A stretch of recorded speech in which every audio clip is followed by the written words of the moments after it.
Mr. Hanna, Mr. Evans. do you have the details of the mission prepared before we start recording? I do. Okay, so how about you tell me what was James Bond's assignment before we start? In this mission, a space shuttle is stolen, and Bond is sent to investigate what happened to the 747 that was carrying it and the space shuttle itself. And this is Moonraker.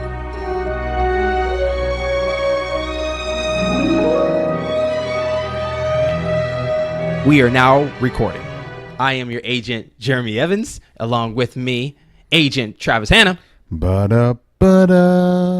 And we are now going to be taking this story to a new place in Moonraker. So, how does it get started? Well, I'll let Travis start that one for us. Go ahead, Travis. So there's a 747 flying through the air carrying a space shuttle. And for those of you alive when this movie came out, you're probably thinking to yourself, what is a space shuttle? Well, it's like an airplane. And I don't know why I'm going into this. This is dumb. like people don't know what a space shuttle is. I was trying to tie in the whole that it was a new thing.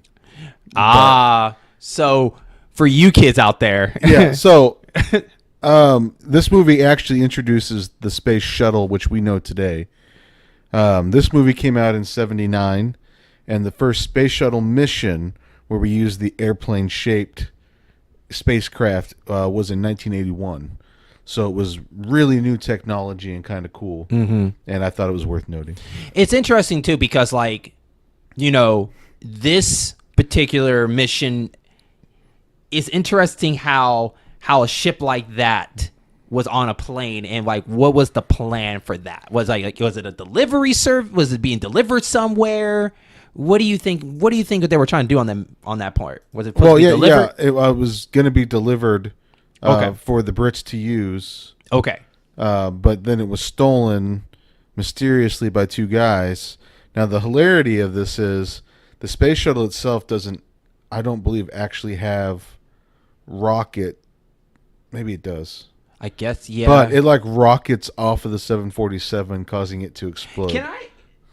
Can I say it would have been awesome if it was Mr. Kid and Mr. Wink that pop out of that thing? And they're dead, man. I know, but would it have been awesome if they lived, and then the next time you saw them, they stole that, working under somebody else? How awesome would that been? Just full circle, they're back. Because it was two guys, and one of them do kind of look like Mr. Kid to me. Oh, yeah, for sure. So that's why I got that kind of, yeah. So after that incident, and by the way, that plane get blown up. That sucks to be those guys. So we get a call for M gets a call, hearing about this disaster that happened, and he's trying to get a hold of Bond, and Bond is basically on his. He's on another mission. Yeah, he's finishing up another mission. Yeah, he's on his last leg. And that brings him to on this beautiful plane in the air where he is talking to this beautiful, stewardess. Yeah, basically. And then, got you, Bond. She got a gun, about to shoot him. This other mysterious guy comes out of the plane. He's the pilot.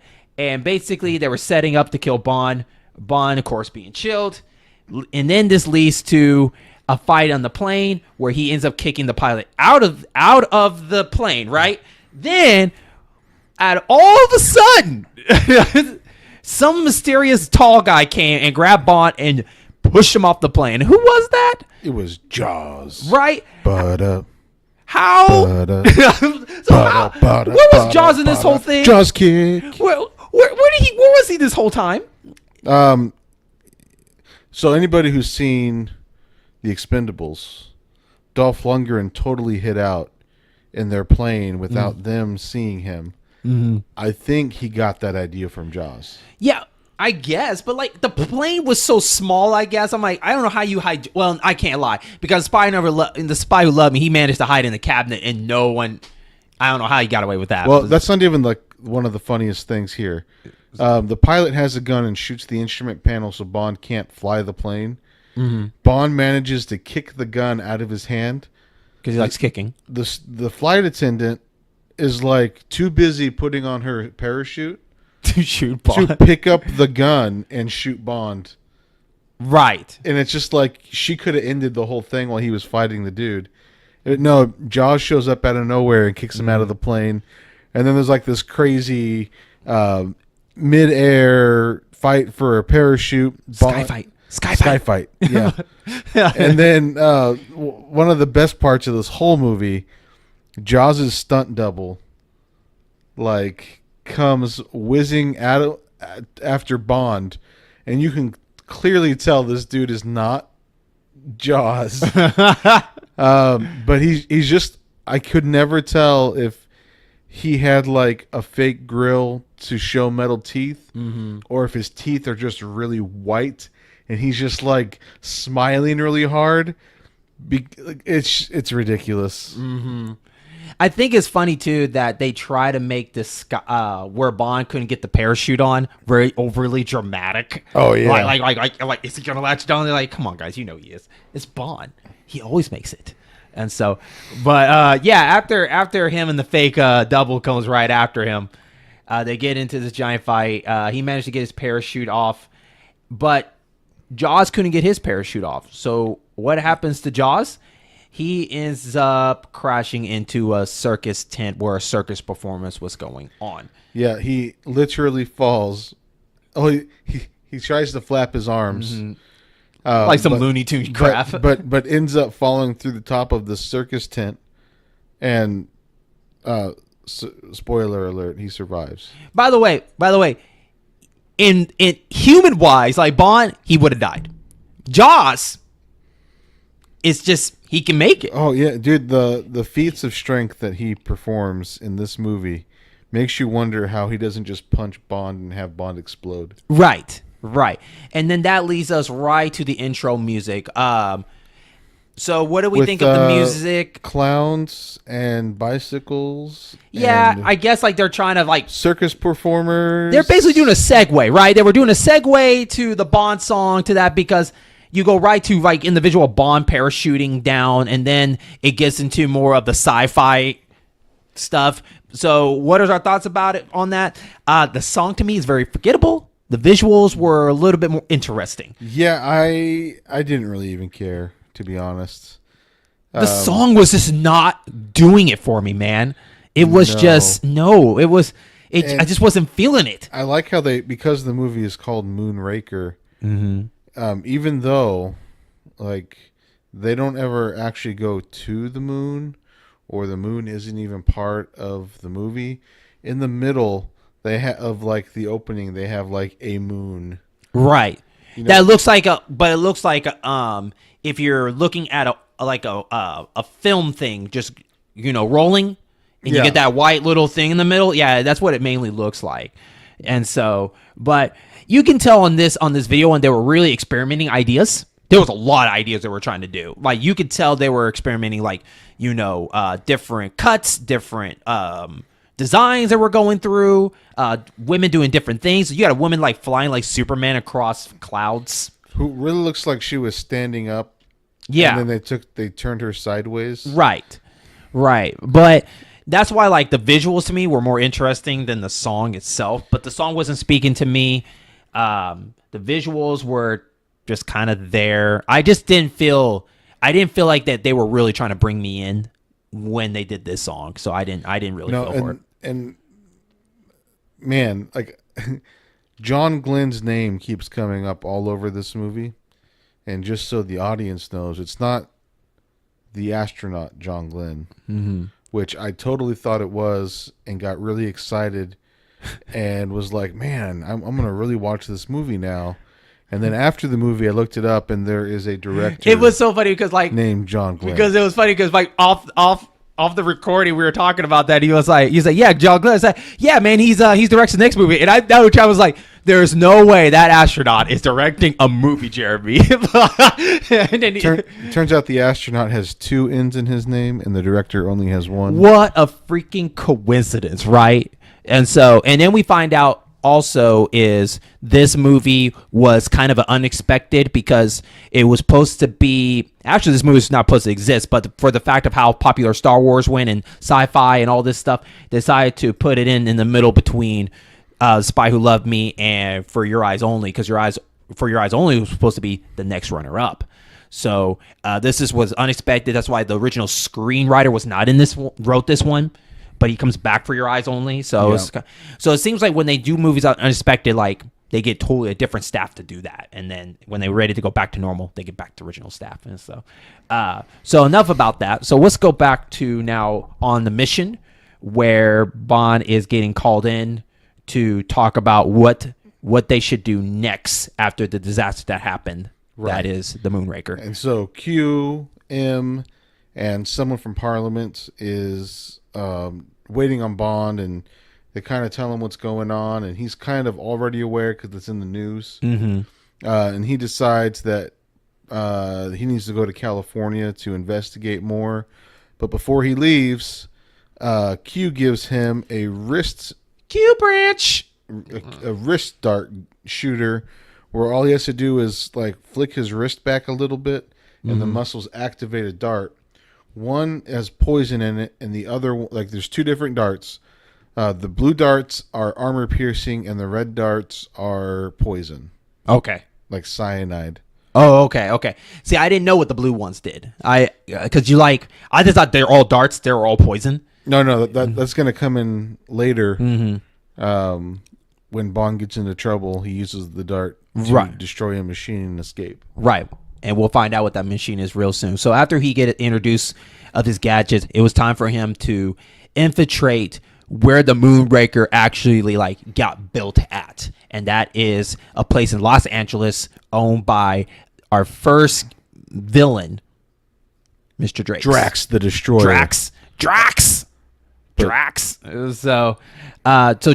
So he gets helicopter in, and they landed, and it was time for him to just kind of meet Drax and kind of get the tour.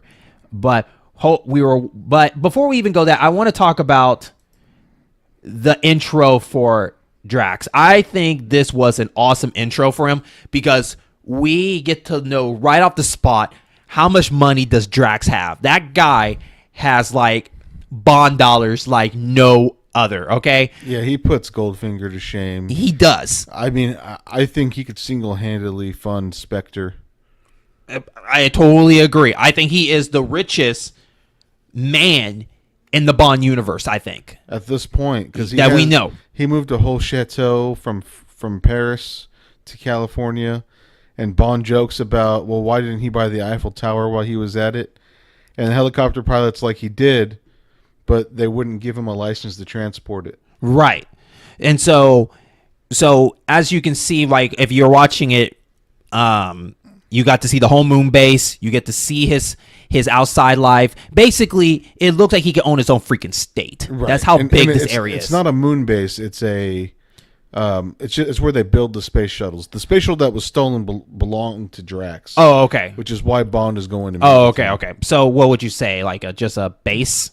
Yeah, it's just a place where they build space shuttles. Oh, okay. Like an airport hangar. Okay. But while Bond is flying over the Drax estate, there's a bunch of people wearing white working out, and those people will come in later. Mm-hmm. So after their little tour, they finally land and they finally meet Drax, where he is playing a piano. Two lovely women sit on the table. Two Doberman pinchers. I believe they're Doberman pinchers. They were laying down, and Drax introduced himself and whatnot. And after a little quick talk, Drax kind of just, you know how it is when it comes to Bond and meeting his villain of the thing. They kind of pump up their chest. So Drax pumped up his chest, showing that, look, I got money, I'm rich, so don't do anything stupid, okay? Hands down. Right. And while all this is happening, Drax is being served tea by a guy in a karate gi.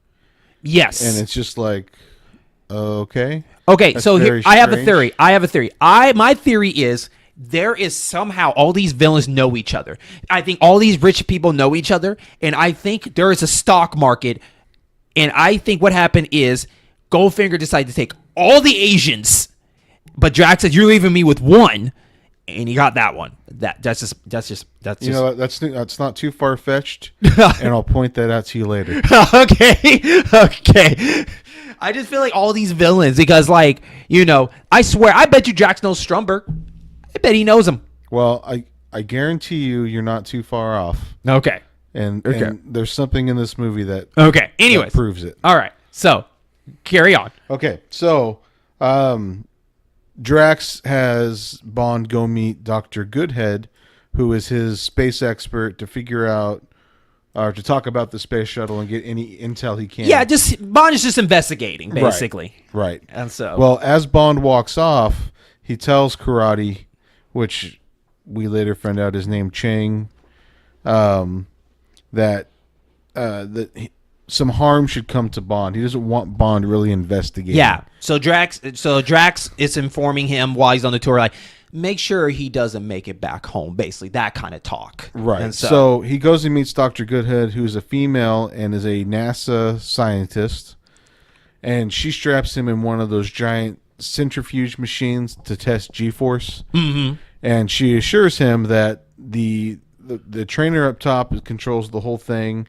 isn't going to take it above 4 Gs, but if it does, there is a stop button that he can hit. Yeah, I believe it's a red button right under the seat that they show, and he's supposed to hold it at all times, and then let go if it's supposed to stop. Is that correct? Right. As soon as he lets go, because the whole idea is if he passes out, he'll let go. Yeah, and that makes perfect sense. Stop. Yeah. Oh, FYI, if you can't handle G4, you are a wuss, because they said a 7-year-old can handle that. Yeah. So just FYI for you listeners. G4 according to Bond movies. So, and hot NASA scientists. Quick thing, would you actually do that? Just out of curiosity. Oh hell yeah! You would try it? I'd try it. Okay. I wouldn't guarantee I wouldn't throw up. Okay. I'd try it. Okay. I was just curious. I would try too. Yeah. You got something lined up? No, not here. At least I think we got to hit the L.A. or Houston. Anyways, because I'm most of the time when I see those space, there's always 2 of them, and they go fast. They have one person on the other side and the other one, and then they. Right, like a. Yeah. Instead of just this one, and so. But anyways. Chang tells the instructor. Well, Chang tells Dr. Goodhead that she has a call, or that Drax wants to talk to her on the phone. And while she's distracted, he goes in and tells the instructor or whispers something in his ear, and he walks off. Basically, he's saying, I got this. Right. Go ahead and take a break or something. So Chang tries to kill Bond by taking the centrifuge up to 11 Gs. He basically spinal tapped it. He was trying to bring it up to 11. Right. And Bond is like fighting, blacking out. Because I think at 7 Gs is what Dr. Goodhead says you black out at. Mm-hmm. But he's having flashbacks of being in the office and testing the dart gun. And he manages to flick his wrist, and one of the armor-piercing darts penetrates the centrifuge. Do you think that was just a reaction he did, or was he aware that he did? No, they showed flashbacks like of him in the office and the dart. And so I think it's like them trying to tell the audience that he's really thinking. Okay. And just so you guys know, his arms are strapped down so they're not flailing around inside of this thing, which is why he can't just like unbuckle himself. Right. But he stops the machine, and Dr. Goodhead comes up, and she's like, oh my God, I don't know what happened. And Bond is like, he can barely stand up.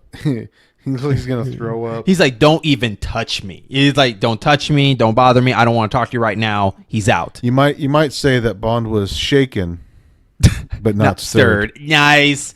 I need that music to play like da-da-da-da every time you do that. Anyways, so after he finally got kind of well rested, he went to go visit Dufour? Yeah, she's Corinne Dufour, who was also the helicopter pilot. Exactly. And so Bond was basically doing his thing, being Bond, trying to get some information out of her and whatnot. And she was playing hard to get, but after Bond kind of convinced her and bonding it, he ends up infiltrating, I believe, Drax's office, where a safe is located. Right. It's so his whole plan was to seduce her and then snoop around while she was asleep, and she catches him and helps him locate the safe, and he uses this X-ray machine so where he can see through the safe to the dials, and he knows which way to turn them to make them unlock. Which that's pretty cool. Right. And he pulls some papers out and takes pictures with his spy branded 007. I want that replica. I want that. That thing is so cool. It literally, like, if he were ever get caught by a villain, and they searched his pockets and found this tiny camera. So the middle, like the edge of the camera says 007, and the camera lens is inside of the second O for the 00. Yeah. And it's just like, you cannot deny that you're a 00 agent. Right. Well, it seems a bit of a flaw. It seems a bit of a flaw there, buddy. Like, actually put a number on there. But I mean, it's kind of comical. Yeah. So he takes pictures, and he doesn't quite know what it is, but we know that it is a thing called a Vinny glass. I guess that's what he took a picture of. Vinny glass. We'll get to the yeah. But so far that we know, he took a picture of a hexagonal shape, so almost like a stop sign. And there's like 3 battery-looking things inside of them, and we're not real sure what they are yet. Right. So after he finished taking his pictures and investigating with these blueprints or whatever they are, he puts it back in, and they go back their separate ways for the night. But Mr. Chang was around the corner, and he kind of saw everything that was going on, and he decided to let Mr. Drax know, and that leads into the next day where they go on a nice little duck hunting. Pheasant. My apologies. They're hunting pheasants. Bird hunting on his estate because money. Right. And it'll probably take an hour to get to his driveway, probably. It probably does. Yeah. But he's got enough fancy cars. Yeah. But while they're out there, he tries to get Bond to shoot some pheasant too. And prior to him handing Bond a shotgun, he tells another guy with a scoped rifle to try to assassinate Bond. Mm-hmm. And so, like, one of the best scenes in this whole movie. I totally agree. This is like the most badass Bond moment out of all his movies. This is the most badass moment. Bond decides, like, yeah, okay, fine, I'll play. And while him and Drax are talking, this dude is climbing this tree and taking aim at Bond's head. Well, Bond admits that he's not the pheasant hunter that Drax is, and so as this pheasant is flying, he waits he waits until the bird is too far off and he shoots. Mm-hmm. And Drax makes a comment about him being a bad shot, and then the assassin falls out of the tree. And he said, "What was the line? Did he say?" I don't remember. I think he said, "No, I think I got him," or something like that. Yeah, something along the lines is the bird didn't get away. And he just walks off, and Drax is like, "Touche, Bond, touche."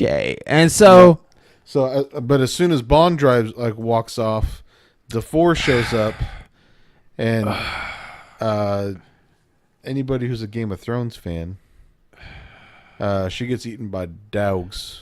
Can I need to say something on this part. Okay, so she rolls up in this little go-kart golf cart, give or take. She goes up. By the way, I want y'all to think about this.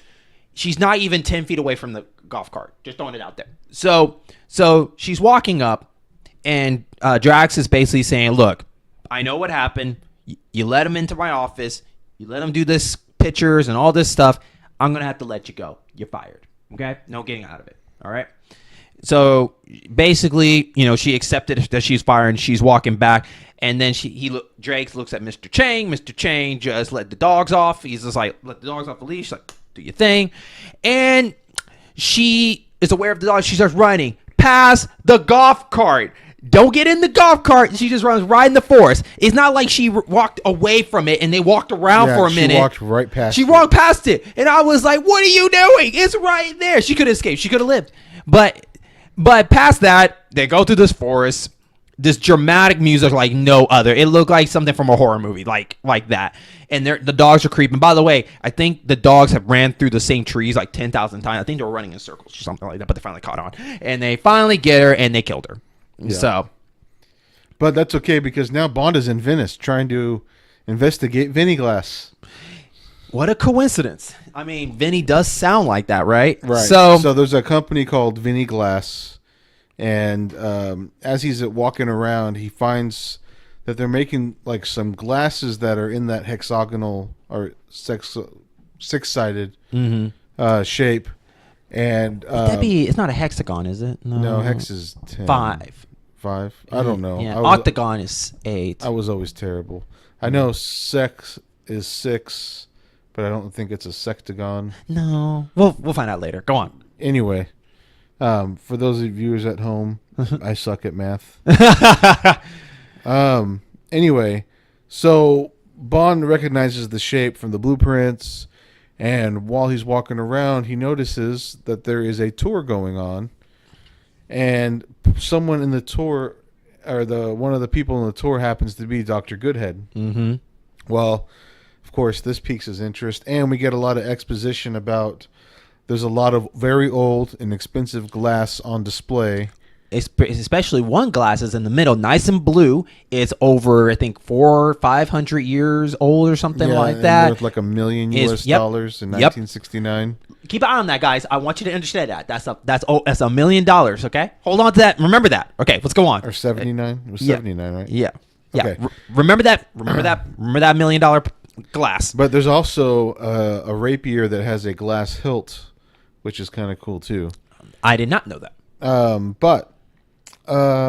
Anyway, so Bond sees that Goodhead like walks off, and he follows her, and it turns out she's there to give a talk about something medical, and convinces her that maybe they might have drinks later. I was gonna say, I guess a conference. It is a conference. Yeah, a conference. Get drinks later. She's playing this hard to get right now. She's really playing this more like, I really don't trust you, Bond. So she's really putting her guard up like no other. And so, but she's willing to let go a little bit if they get a drink afterwards. And so now this next scene is just really, really weird. Why? Because this is the third time a boat it's pounded in this movie. So Bond is like on a gondola in Venice, and they're like his gondolier is just rowing, and Bond's just chilling out and viewing the scenery. And all of a sudden, this hearse boat shows up with all these flowers and a casket on top.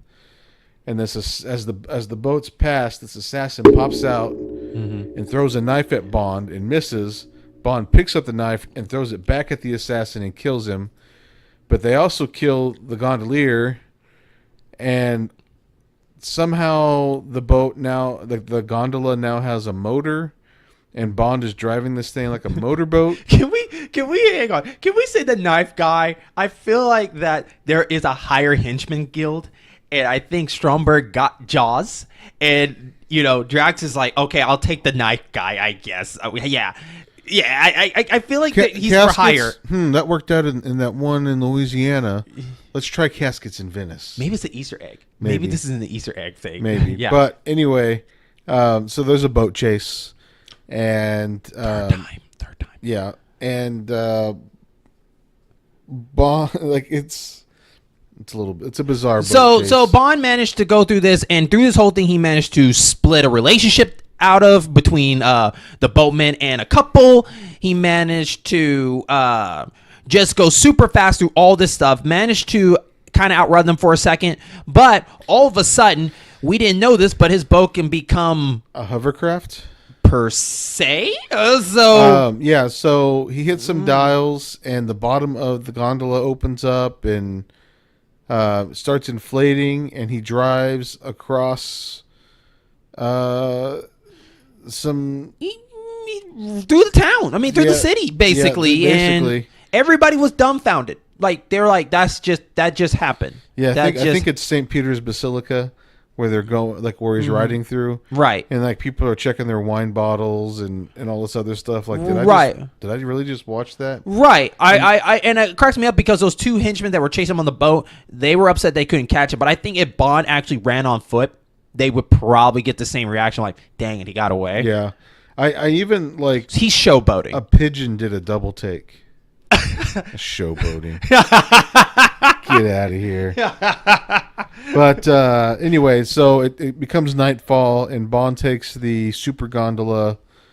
Unnecessarily dressing up for this. Go on. I think he goes back to Drax's estate or another. No, he goes back to that glass place. Like he goes under to investigate, apparently, because that's all connected. Which you're right, but later, I don't want to give too much. Yeah, away go yet. on. We'll let the audience figure it Drax out. owns this place, which is obvious later. But he's hiding out, and the scientist walks by and hits some numbers on a keypad, which are also musical, because the last key you have to hold. Have you seen Encounter of a Third Kind? Kind of sounds like that. Yeah, that's The way they translate to the aliens at the very end. That's accurate. Yeah, that's basically what it was. That's accurate. Mm-hmm. So does the musical keypad, and Bond sees two scientists working with. They're sticking 3 vials inside of those 6-sided glass cups that he saw being made earlier, and they're sticking those inside of a sphere. And these 2 scientists walk off to take it somewhere, and so Bond goes in and investigates, takes one of the vials, but sets the other 2 and the glass deal on one of the devices that the 2 gentlemen were carrying out earlier. There's like 3 or 4 of them in there. Right. So the scientists knock over the vials and they break, and then they die. Yeah, apparently, by the looks of it, it gives off some kind of fume. Either is poisonous or very toxic, but it's instant death, apparently. So those guys are knocked out, and Bond still holding on to the one he has. So he already came to a realization that I have to be very, very careful or I'm going to die. Right. And so after leaving, he gets an unsurprised visit. That's right. From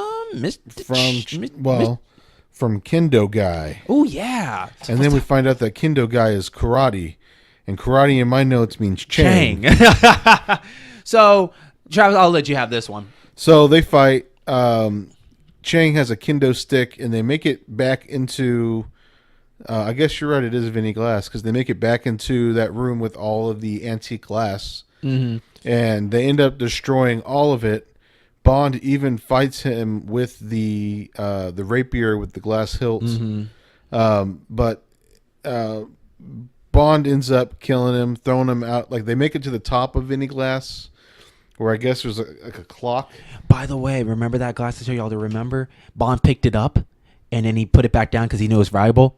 And then Chang just broke it like it's nothing. That's right. Go on. I'm sorry. That's okay. So, $1 million down the hole right there, guys. So Bond ends up throwing Chang out of a glass clock window. Yeah, it basically looks like a clock tower, but it had, like, the clock itself looks like it was glass. Yeah. And then below was a little concert happening. A little concert, yeah. People were eating, drinking, listening to music. Chang goes headfirst into this grand piano. Now, if anybody has played or seen Street Fighter V, when a couple of the bigger characters finish off another character by smashing them into the ground, their feet stick straight up. Is that a Zangief? Yeah, Zangief, Axel.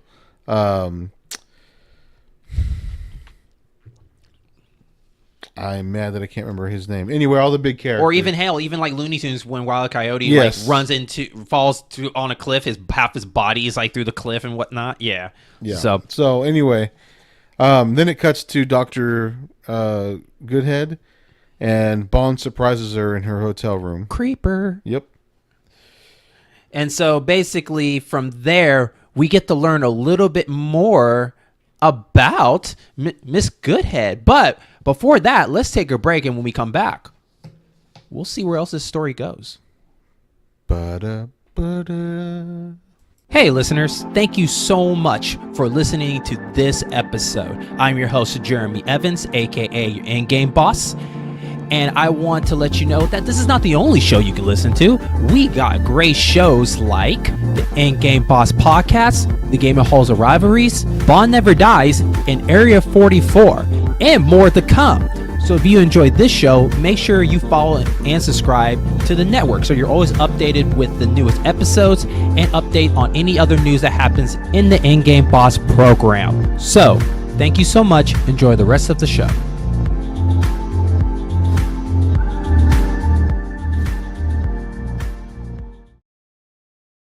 Hey, this is Jeremy Evans, the man behind the In-Game Boss program, a network of gaming and other variety shows. But did you know I do my own show? Yeah, it's the In-Game Boss podcast, a show where I challenge not only you, but myself on fun subjects in the gaming culture with fun guests. So come by and be challenged. And welcome back to Bond Never Dies. I'm your agent, Jeremy Evans, along with me, Travis Hanna. Ba-da-ba-da. And last we left you was we were going to get to know Miss Goodhead. And what is she all about, Travis? Well, Bond starts investigating stuff in her room. He finds a pin that's a syringe, a journal or a diary that's a dart that shoots darts. Ouch. A perfume that is also a flamethrower, and a purse with a radio in it. And he deduces that she ain't Goodhead playing. might be CIA. She ain't playing. She ain't playing. She ain't playing. So after they kind of, after she kind of let her guard down, Bond finally hit it or bonded, and he left her. By the way, they never got that drink. So moving on. So it was time to show what Drax has, been up to. So they bring him and the other, I forgot, what's his name? The other guy? I'm not sure. He's from Parliament. Yeah. British Parliament. So basically another important guy. He was at the very beginning in the office with Bond. Right. So they're going in to go through, exactly what Bond did. He went over there. He touched that Close Encounter with Third Kind key code. They opened it up. They went in there, and it did not exist. It's no longer a lab. Yeah. And Drax is there, and it looks like Drax's house, which is why I thought it was Drax's house. Right. But there's chandeliers everywhere. There's a suit of armor, a giant globe. It's just a big open room now, and Drax is waiting there. Mm-hmm. It's kind of like, what did you think you saw, Mr. Bond? Right. You guys already lost my space shuttle, and now you have accusations. Right. I love it because Drax kind of gives Bond that look like, you got nothing on me, man. So just walk away because you looking dumb right now. But after Bond gets played, he mentioned him that, no, there was something there because I have proof. I have this vial. This vial will answer all your questions. He answered the vial. But before that, the commissioner, I guess that's what he'd be, commissioner, he told him that he wanted him off the case. So they kind of did it behind his back. And he told Bond, well, Bond, you need to go away for 2 weeks. Well, right, you need to take vacation. Where would you like to go? Where do you think you're going to go for vacation? And he says, Rio. And M goes, yeah, I thought I heard you talking about that. Kind of like tongue-in-cheek, like you're not officially on the case, but you're still on the case. Right. So he heads to Rio, looking like, Miami Vice up in here. And he goes to investigate where... Well, hold on. Before we get to this part... This is where your theory about all the bad guys comes in. Oh, my apologies. Let's hear this. So, Bond tells him he's going to Rio, and it cuts to Drax on the phone. And he's like, yeah, send me somebody else. And he's like, okay, yeah, if he's available, I'll take him. So, on the phone, Drax literally just ordered Jaws as a henchman. So do you think there's a henchman place? I think there's it's like for all villains to go and order henchmen. Like, I'll take this one, I'll take this one. Right, like there's an employment agency for henchmen. I think that is hilarious.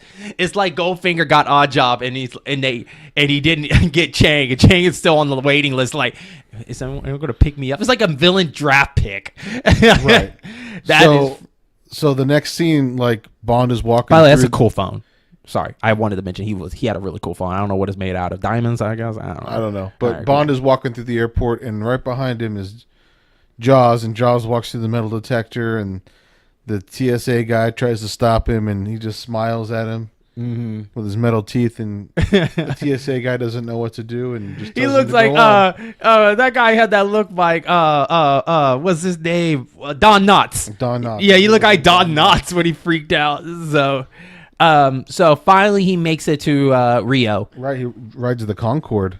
Right. Which is no longer a viable way to travel, unfortunately. And once again, he's walking out of the plane with his Miami Vice shirt, wannabe look. And he's making his way to the hotel, but he is, for some reason, being followed by a particular woman that's managed to get a really good snapshot of him. And then right when he gets to the room of his hotel, that same woman was in there shaking a drink, shaken not stirred, and finds out that she is actually supposed to work with Bond on investigating what his reason is to come to Rio for. Right. Her name is Manuela. And so Bond and her go out at night, and there's like a parade going on in Rio. That's a cool scene. Right. It's actually a very bizarre scene because Bond ends up scaling this building, and Manuela is waiting outside.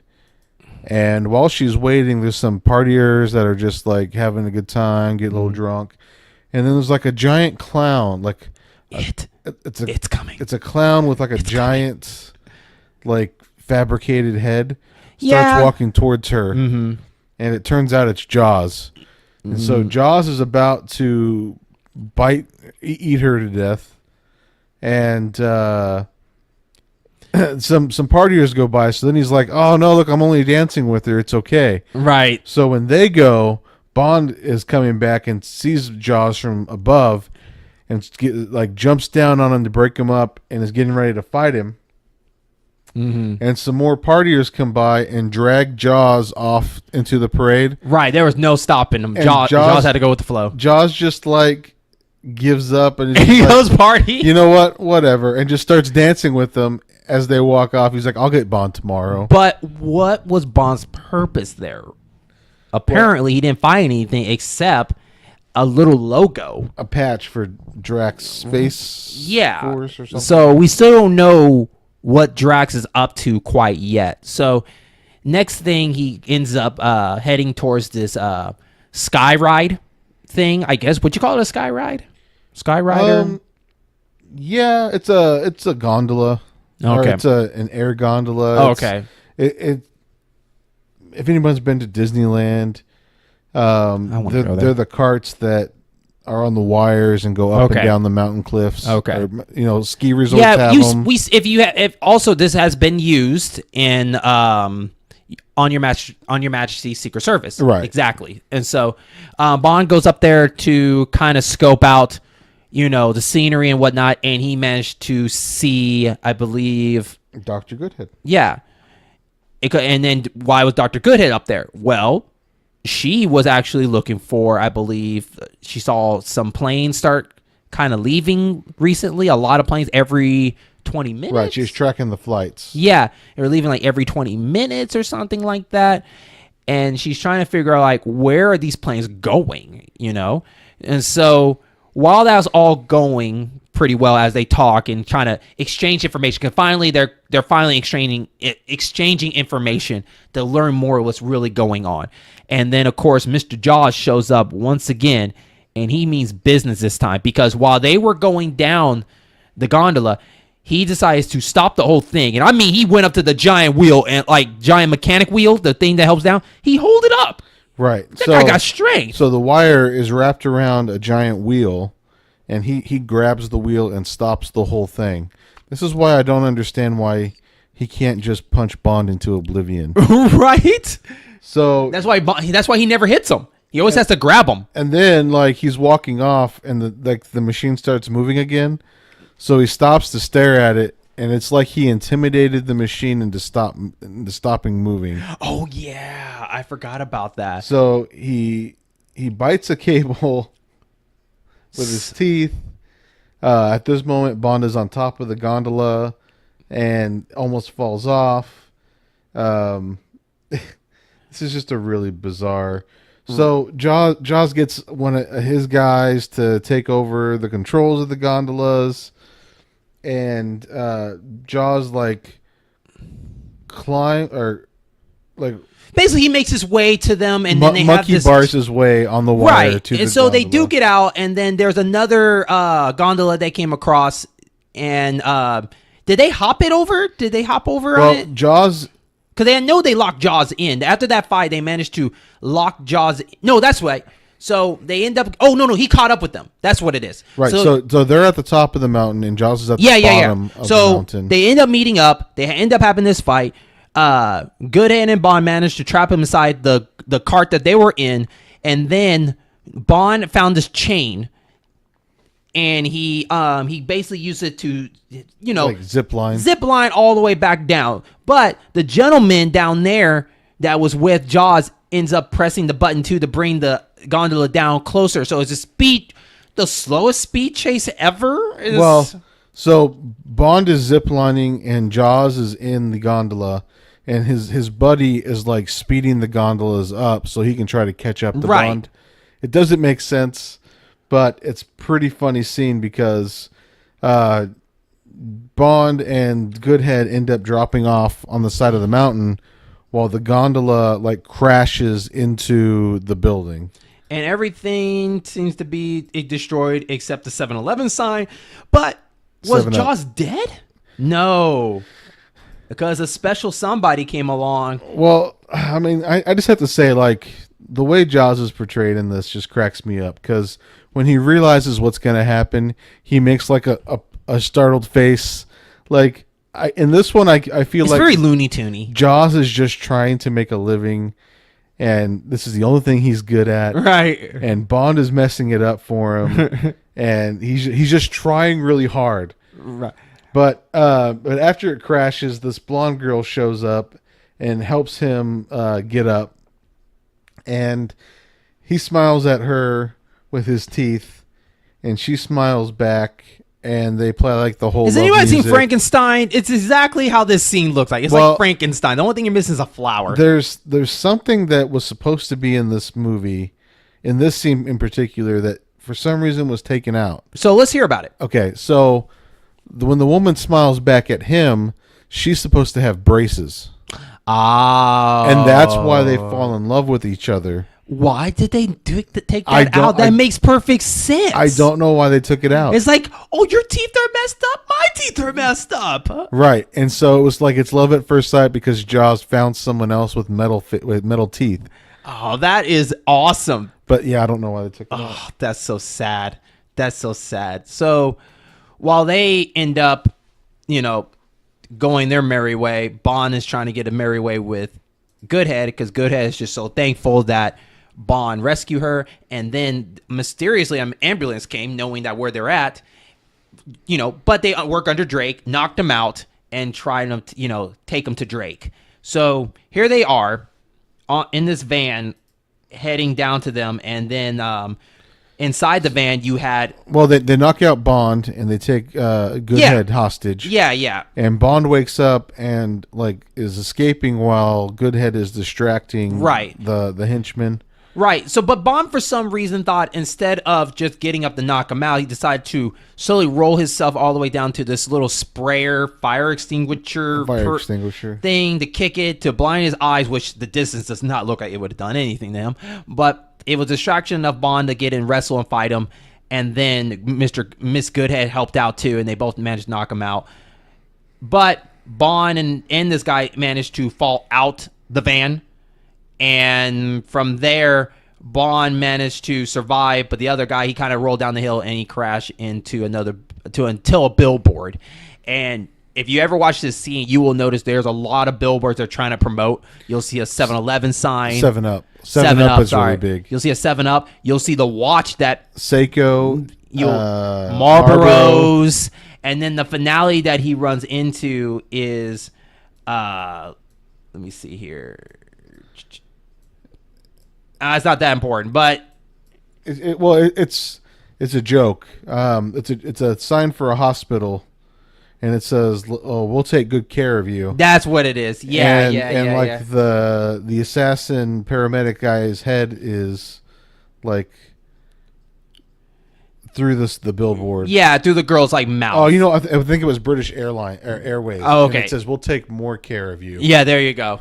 So yeah. So Bond ends up walking off without any of his clothes being ripped or anything like that. And then it goes straight into. I'm sorry, are we watching a Western now? Yeah. He's wearing a poncho. He's riding a horse. He's got a hat on. Clint Eastwood is suing. Yeah. It's are we still in Rio? Right. And so he managed to make it down to this monastery. Yeah, where his secret base, one of his secret headquarters there, where Moneypenny's there and telling them that M's on the other side. They go talk. And this is where we get into more of the Q branch. So what do we see in this Q branch, Mr. Travis? So Q is testing out a bunch of stuff like he has been in the previous movies. He's got some bolas that it's basically 3 balls on a rope, and when you throw them around something, they wrap around really tight, and one of the balls will hit whatever it is in the face. So like it's usually made for like hunting birds and things like that. Except these explode by a while. Yeah, these explode. And then there's a guy, looks like a guy crouched down on the ground with a sombrero and a poncho, and it splits open and it's like a machine gun. And then there's like a dude with a laser shooting things, like melting masks. Yeah, you get to see the laser for like the first time. So in any Bond film, you got to see like a really cool laser and whatnot. And so, by the way, these guys are like dressed. Some of them are dressed like monks. It's kind of right. It's like a monastery. Yeah. So like there was a random monks and other stuff. I feel like it's more like a disguise. Right. So, anyways, so Bond is talking to them, and they find out about the what is it? The serum? Not the serum. It's not a serum. It's the liquid stuff that he found. Well, right, and it's made by an orchid that only grows in one region of Brazil, and so Bond goes on a jungle cruise in a Q craft, which of course initiates another chase. So this boat that Q let Bond borrow has mines. It has torpedoes. These bombs are so powerful, by the way. I mean, that was like the best explosion. If you ever watch this, they have the best explosion I ever seen in a Bond film. It is so awesome. Go on. I'm sorry. And then Jaws is chasing him eventually on a boat, and he's making it to this waterfall, and the boat top like comes off, and Bond is all of a sudden on a hang glider. Mm-hmm. And Jaws realizes that he's about to go over another Looney Tune moment, right? It's funny, but Bond finds like this hidden oasis, or Hugh Hefner's like summer home, where a bunch of chicks that we've seen throughout the movie are just kind of hanging out. And yeah, have you ever been to Paradise? You know, when you walk in and it's just women everywhere. It's like, oh, paradise, and like they have all women of all color there. It's insane. So. You know, all these girls around him. Bond is like feel like he's in heaven, and then he ends up stepping on part of this. Like, I want to say it looks kind of like a grotto per se. Yeah. So he's on the edge of where like the water is, where this waterfall is, and sadly enough, this thing activates and he falls in this water where a giant anaconda is down there, and he wrestles an anaconda. But wait, he has something in his hand. He has the pin that Miss Goodhead had in her hotel when they were talking. And so after this wrestling and all stuff, he managed to survive. And guess who's there waiting for him to get out of the water? Mr. Jaws. And then after Jaws got him handled, then Mr. Drax comes out. Yep. And basically it's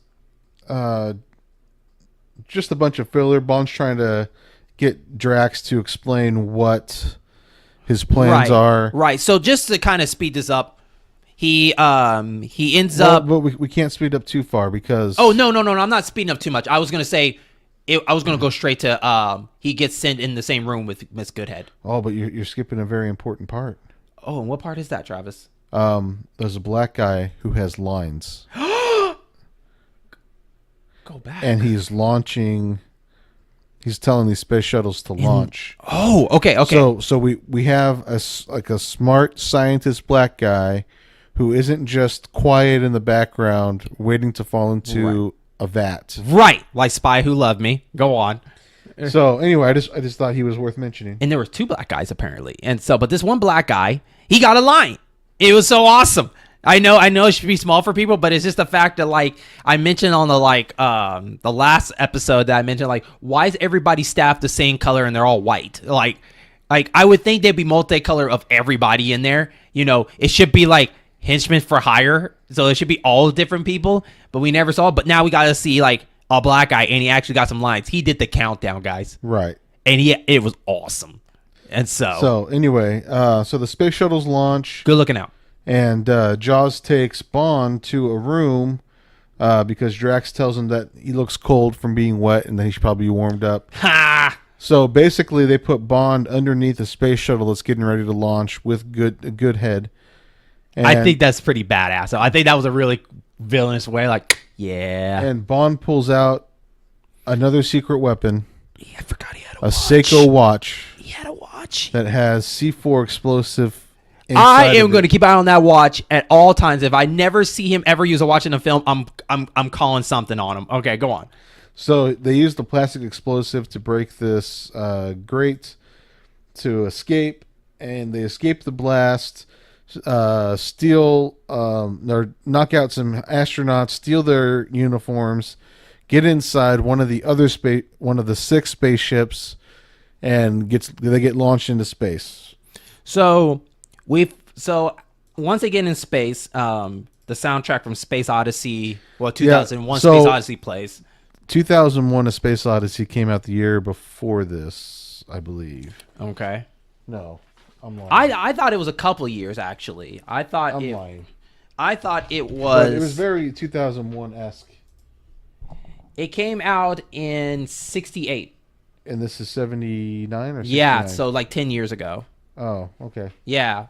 So, yeah, crazy how the special effects still were really nice still in that time. But anyway, so you hear the music, and then boom, the famous thing you saw in Space Odyssey when you first saw like the giant circular shuttle, exactly how this was set up. So they're flying there, and they make it there. But you find out that Drax is doing kind of like a Noah's Ark kind of thing. Everything's in twos, and you can tell that everybody's in couples. Right. So also something else to point out here. He's got a bunch of white couples, one black couple, one black couple. And the idea is this orchid produces a poison, and he's gonna kill all of the humans and leave the plant life and the animals alone. Mm-hmm. And then repopulate with the children from the people that he has selected, which are the same people working out at the beginning of the movie when Bond goes to his estate for the first time.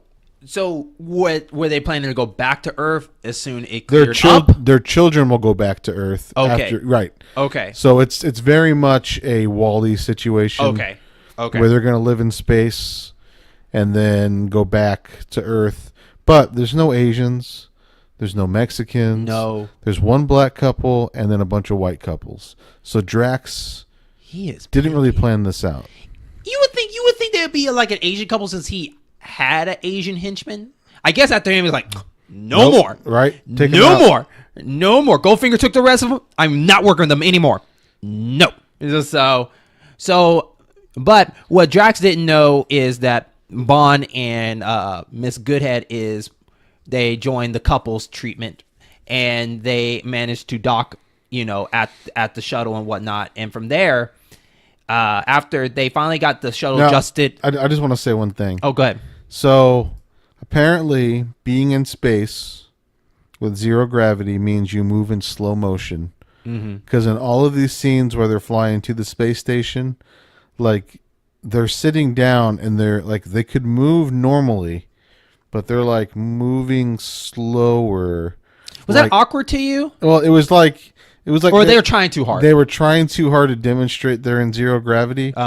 Because it doesn't like make you slower to be in zero gravity. Right. You know what I mean? Yeah. Like your arm will still move the same rate. Right. Yeah, anyway, it's really more of your jumping, if anything. That's it. Right. That's it. Jumping is the only thing that will slow you down, but you should still wave normally, guys. Like if you wave normally, it should be normal. It's not going to be like, like slow motion waving. But like anytime they reached to grab something, it was slower. It's the 70s, man. This is their first time. This is the first time their movie actually done gravity. They're just trying to do the best they can with it, right? But yeah. Anyway, so Bond and Goodhead are looking out the window, trying to figure out what their next move is.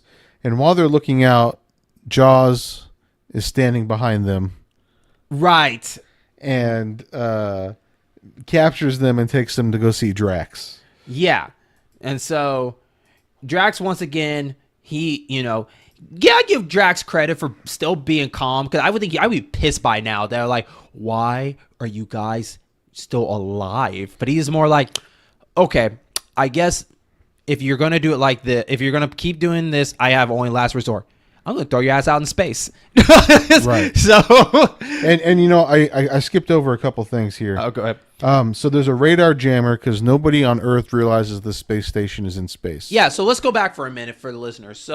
So by the way, while Bond and Miss Goodhead were in space, they realized that on their scanner that the shuttle doesn't appear on their scanners. Why? Because it has a jammer. So no one knows about this. So apparently Drax had enough money to go up in space and build this thing, and no one noticed. Right. No one noticed. No one noticed how a ship just goes up in the sky. Nothing, okay? And it's funny because you're saying, like, this is the first time they do shuttles, but yet they had to be shuttles at one point up there. I don't know. Drax, right. You're nuts. So when they got there, their goal was, we need to let everybody know down at Earth or our government that there's a shuttle up here.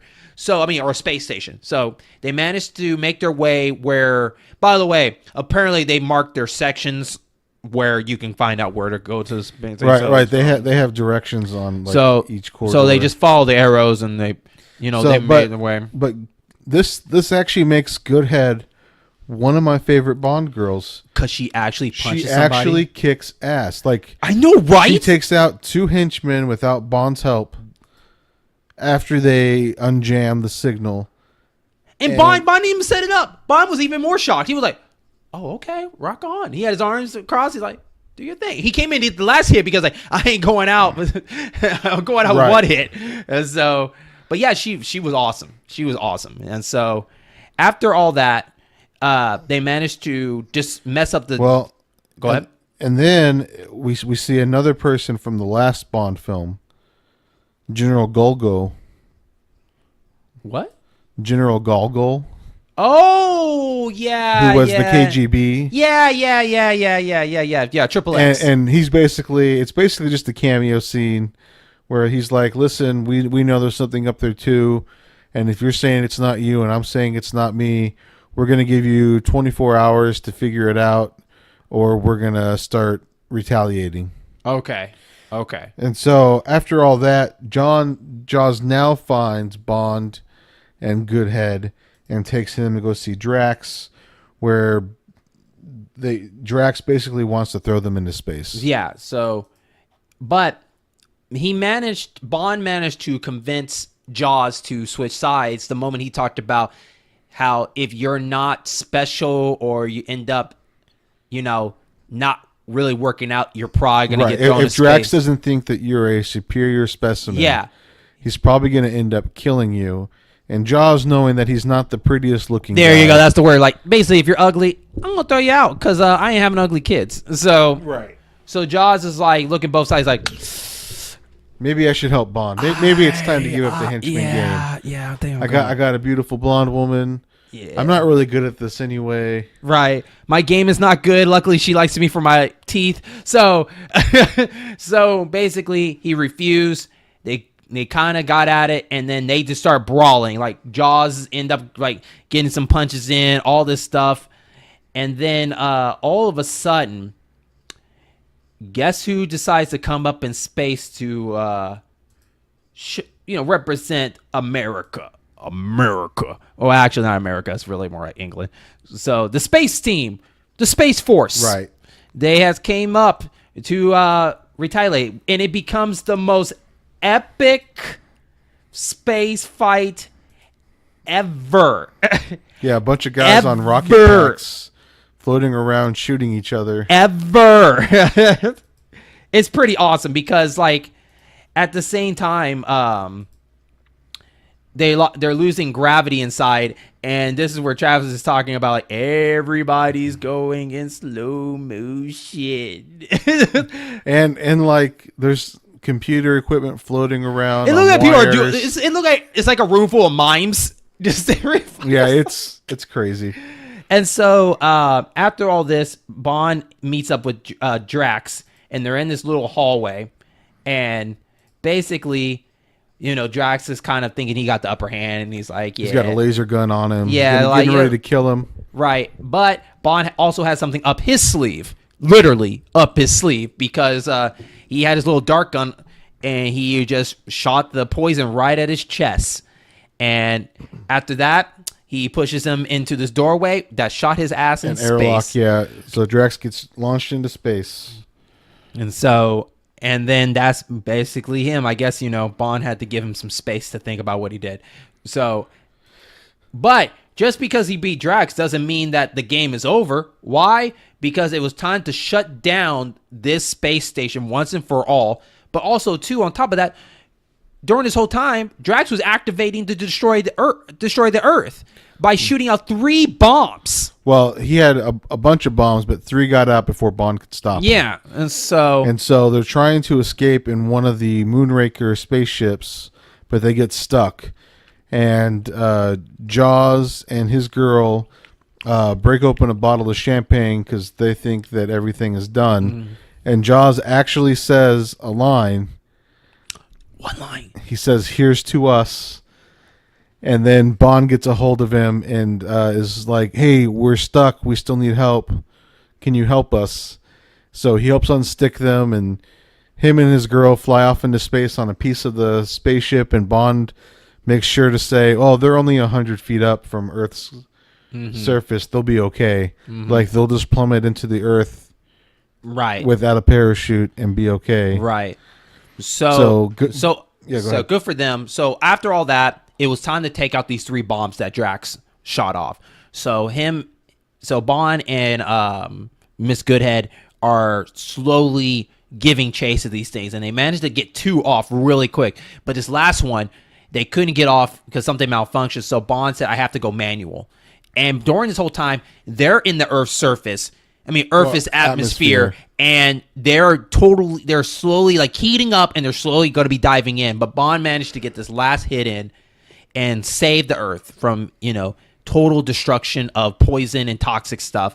And then at the end, all the agencies, or all the, commissioner, everybody, they wanted to grab Bond, and they were like, "Do we get an image of what he's doing?" They put an image up where Bond is making love to Goodhead, and one of the best innuendos. They can't really see what Bond is doing, and they're like, "Well, what's going on? What is Bond doing?" And Q says, "I think he's attempting re-entry." Yeah, there it is. That is a great line. And anyway, so that's where the movie ends. So that's the end of the mission. So the question is, do we feel that Bond completed his mission? Yeah, I think so. Yeah, he completed his mission. He did a good job. I think he got some help, but they were good help. They weren't more like they did all the work for Bond. Right. No, Bond totally did all the investigating. Bond was ahead of the bad guy every step that he could be, especially with the assassin. Right. In the tree. Overall, I did not like Roger Moore, but I'm starting to like him more and more. Yeah, well, hold on. Anything can change. Anything can change. But I really enjoyed Moonraker. Moonraker was entertaining because I enjoyed it because, one, you could tell they were still having fun, and it still had a little bit the Spy Who Loved Me kind of vibe to it still. But there was some weird decisions that made in there that kind of tilted off from being really good. The boat scenes were kind of unnecessary. There was too many boat scenes. Yeah, that seems to be a theme with Roger Moore, boats, and I don't understand why. I don't know if Roger Moore likes boats, but overall, it was entertaining. It was pretty fast paced. It is 2 hours long. I think it could have been a little shorter. And we could have got to the shuttle a little bit quicker. And right. I think it would have been cool to get to the shuttle quicker and get more development there. And I would learn more about Drax. I would have loved to see more, like, Q do something else with lasers instead of having a laser. Right, because this whole time, Bond never once held a laser gun in his hand. Right. But Miss Goodhead did. She shot some lasers. She went nuts in there. Yeah. And so, I just, overall, it was good. Yeah. Would I put this in my top 5? That's debatable right now. It's number 6 for me, only because I think that something else will come along and push it down there. So I'm going to go and put it number 6 for now. It might be in my top 5. It was in your top 5 earlier. It was not. I thought it was in your top 5. It might be higher. I think it was in your top 5 because The Spy Who Loved Me wasn't on your top 5. You're right. But I think Moonraker was. Yeah. And so let's break it down. Let's talk about the Bond villain, Drax.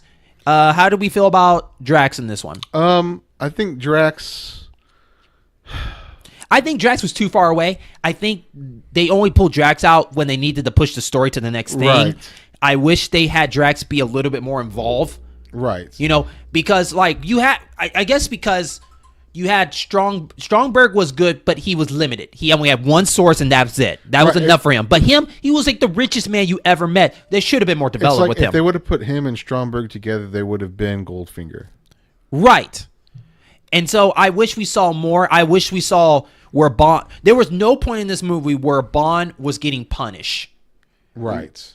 And Drax. The only thing he almost got him with was the rocket thing, but there was never a time where he was locked up or tried something, and Drax finally got like to show the torture. He never got the torture treatment from him, and I think that's what Drax need. I wanted to see a torture treatment from Bond with all the money he can do. Like, what all the money you can do? What can you do to torture him? Right, because Stromberg through motorcycles, cars, helicopters, boats, scuba divers. Yeah. And that guy clearly didn't have as much money as Drax. Yeah. So either Drax was thinking he was too smart for Bond, which they didn't really demonstrate, or he didn't think Bond was that big of an adversary.